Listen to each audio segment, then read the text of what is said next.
বিসমিল্লাহির রহমানির রহিম। আপনি অবশ্যই অবগত আছেন, ফেসবুক সবাইকে ইনকামের একটা সুযোগ দিয়েছে।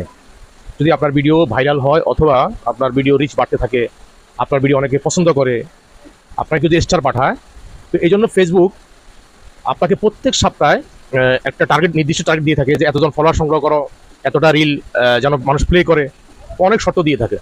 তো এই প্রসঙ্গে ছোট ভাই নুর হোসেন হিমেল বাজারের ব্যবসায়ী সে একদিন ফোর দিল যে আমি একদিন শুধু ব্যস্ততার কারণে ফেসবুকে ঢুকতে পারি নাই, ফেসবুক আমার $50 কেটে নিয়েছে।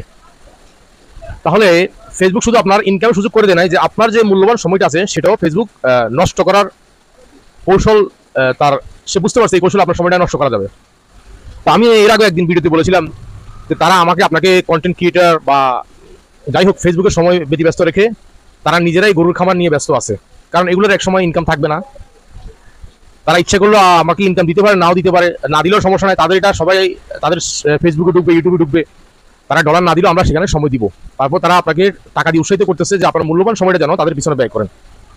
তো অনেকে এই ইনকামের পিছনে ছুটতে গিয়ে তো তারা আজে বাজে ভিডিও দেওয়া শুরু করছে, যে ভালো ভিডিও দেন, গঠনমূলক কথা বলেন, সেটা ভিন্ন কথা হইতে পারে, এরপর যদি রিচ বাড়ে, ডলার আসে, সেটা ভিন্ন কথা, সমস্যা না। আপনি ভালো কথার জন্য যদি আসে ভালো কথা, কিন্তু এর মধ্যে তো ভেজাল আছে, এই টাকাটা পরিপূর্ণ হালাল না, এটার মধ্যে সন্দেহজনক।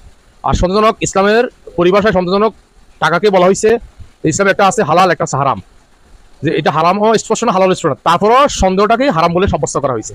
তো যে ইনকামের মধ্যে ভেজাল আছে, ইনকাম নিয়ে আমাদের এত চেষ্টা করার কি দরকার? তো আমি তাদেরকে বুঝে দিতে চাই, যাদের ছোটখাটো একটা ব্যবসা আছে বা ইনকামের একটা পথ আছে, তারা কখনোই ফেসবুকের সময় দেওয়ার চেষ্টা করবেন না, কারণ সে আপনার মূল্যবান সময় কেটে নিবে।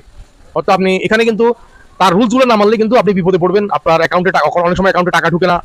যারা এই সম্বন্ধে অভিজ্ঞতা তারা আপনাদেরকে বলতে পারবে, এটা নিয়ে অনেক সারাদিন পড়ে থাকতে হয়। তো এই যে একটা কথা যে একদিন না ঢুকার কারণে $50 কেটে নিছে, তার মানে আপনি আপনার যে ইমানের রিস্ক কমতেছে, আমাদের যে যে পুঁজি যে যা দুই একটু আমল করি সেটা যে দিন দিন কমতেছে বদামলের কারণে, ওদিকে খেয়াল নাই। ফেসবুকের রিচ বাড়ানো নিয়ে আমরা ব্যস্ত আছি, আমাদের ইমানেরও রিচ বাড়ানো উচিত।